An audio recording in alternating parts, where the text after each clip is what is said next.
అయితే మోడీ గారు ఇట్లా మాట్లాడితే మన ట్రంప్ అమెరికా అధ్యక్షుడు ట్రంప్ ఏం మాట్లాడాడో ఒకసారి ఇక్కడ చూడండి. ట్రంప్ ఏమంటున్నాడు? యుద్ధాన్ని నేనే ఆపిన భారత్ పాక్ పై ఒత్తిడి తెచ్చిన అణు యుద్ధాలు జరగకుండా చూసిన లేకుంటే లక్షలాది మంది చనిపోయేవారు. రెండు దేశాలతో వాణిజ్య ఒప్పందాన్ని పెంచుకుందాం. నా మాట విన్నందుకు ధన్యవాదాలు. అమెరికా అధ్యక్షుడు ట్రంప్ మాట్లాడినటువంటి మాటలు ఇవి. ఒకసారి ట్రంప్ ఏమన్నాడో చూద్దాం. Let me say a few words about the historic events that took place over the last few days.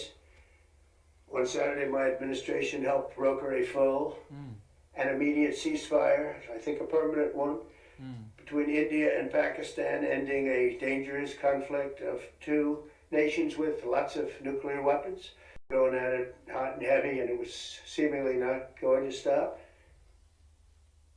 Trump మన ట్వీట్లో అట్లనే ఇండియాని అవమానపరిచేటువంటి విధంగా మాట్లాడిండు. ఇవాళ ఇందులో కూడా అట్లనే అవమానపరిచేటువంటి విధంగా మాట్లాడిండు. ఏమంటున్నాడు ఆయన? భారత్ పాక్ దేశాలకు మేము చాలా సహాయం చేసినాము, రెండు దేశాలకు. ఈ రెండు దేశాలు చాలా శక్తివంతమైనవి అని చెప్పేసి ఆయన మాట్లాడుతుంది. ఎట్లా శక్తివంతమైనవి? భారతదేశంతో పాకిస్తాను ఏ రకంగా సరితూగుతుంది? ఏ రకంగా శక్తివంతమైంది? ఈ నక్కయుడు ఇది ఏంటో వైట్ ఫాక్స్, ఇది నక్క.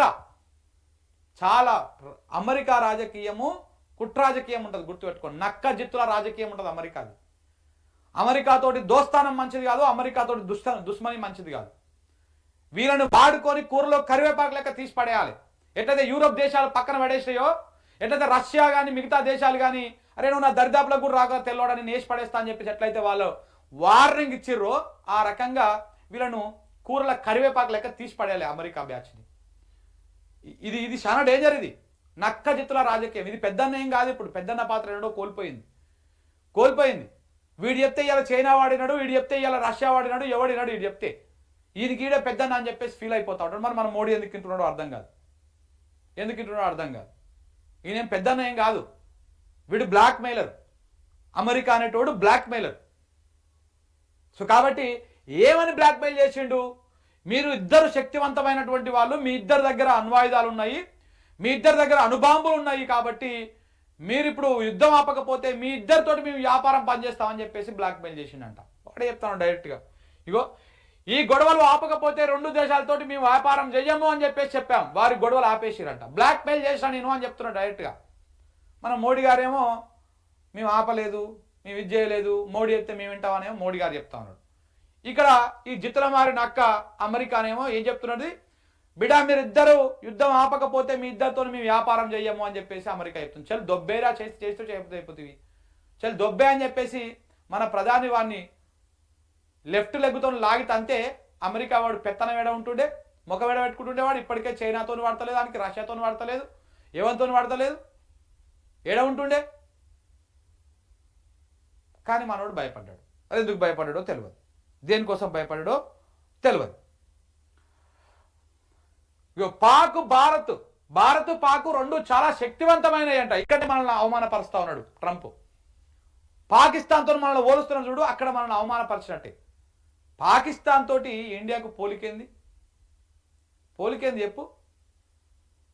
మన దేశంలో ఉన్నటువంటి వాళ్ళందరూ ఒక్కసారి తుప్పుకు అని ఉంచేస్తే ఆ ఉమిలో కొట్టుకపోతుంది పాకిస్తాన్.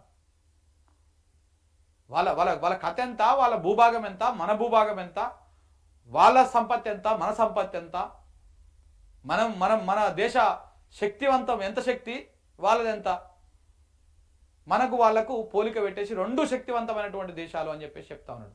ఇక్కడనే ఒక బలహీనుణ్ణి, ఒక నీచుణ్ణి, ఒక బలమైనోన్ని, ఒక దాన్ని ఇద్దరిని కలిపి మీరు ఇద్దరు సమానమే అంటే ఇక్కడ అవమానం ఎవరికి? ఆ నీచుడే, ఆడు బలహీనుడే, నీచుడే. వాడిని ఇంకో పెద్దంతో పోల్చి మీరు ఇద్దరు సమానమేరా అన్నప్పుడు ఇక్కడ అవమానం ఎవరికి జరిగినట్టు? నీచునికి జరిగినట్ట, బలవంతుడికి జరిగినట్ట? బలవంతుడికే జరిగినట్టు కదా. అంటే ఇప్పుడు అమెరికా ఏం చేస్తున్నది? మనకేదో మేర్బానీ చేసినట్టు, మనకేదో ఇంకేదో చేసినట్టు, మీ ఇద్దరు శక్తివంతమైన వాళ్ళు, మీ ఇద్దరు నాకు ఒకటే, మీరిద్దరు యుద్ధం ఆపకపోతే నేను మీ దుకాణమే బంద్ చేస్తా, మీకు వ్యాపారమే బంద్ చేస్తాను, బంద్ చేస్తే బంద్ చేసుకో. ఏముంది? అయ్యేది ఏముంటుంది? ఇవాళ నిన్న ప్రధానమంత్రి మోడీ గారు మాట్లాడారు కదా, మొత్తం స్వదేశీ పరిజ్ఞానంతో స్వదేశీ టెక్నాలజీ తోటే మొత్తం మేము యుద్ధాన్ని తిప్పికొట్టాము, ఆ పాకిస్తాన్ దాడిని తిప్పికొట్టాము అని చెప్పేసి. మరి అన్నిట్లలో అట్లనే make in India, made in India అని మనం చేసుకుందాం. వాడు లేకపోతే ఏమవుతుంది, 10 ఏళ్ళు అవుతాం, ఇంకో 10-15 ఏళ్ళు ఆగుదాం, మనది మనం పెంచుకుందాం. వీని మీద ఎందుకు ఆధారపడాలి, ఈ తెల్ల కుక్కల మీద? అవసరమా మనకి? ఇలా వాడు చెప్తే మనం విని మన దేశ పరువు మనం తీసుకుంటుంటివి. నువ్వేం ఆడ సీజ్ ఫైర్కి తలొగ్గి ఉంటివి, ఆడేమో లేపుతూనే ఉండే, డ్రోన్ లేపుతూనే ఉండే, బాంబులు వేస్తూనే ఉండే, అన్ని రకాలుగా వాడు ఇబ్బందులకు గురి చేస్తూనే ఉండే. మోడీ అర్థం చేసుకోవాలి.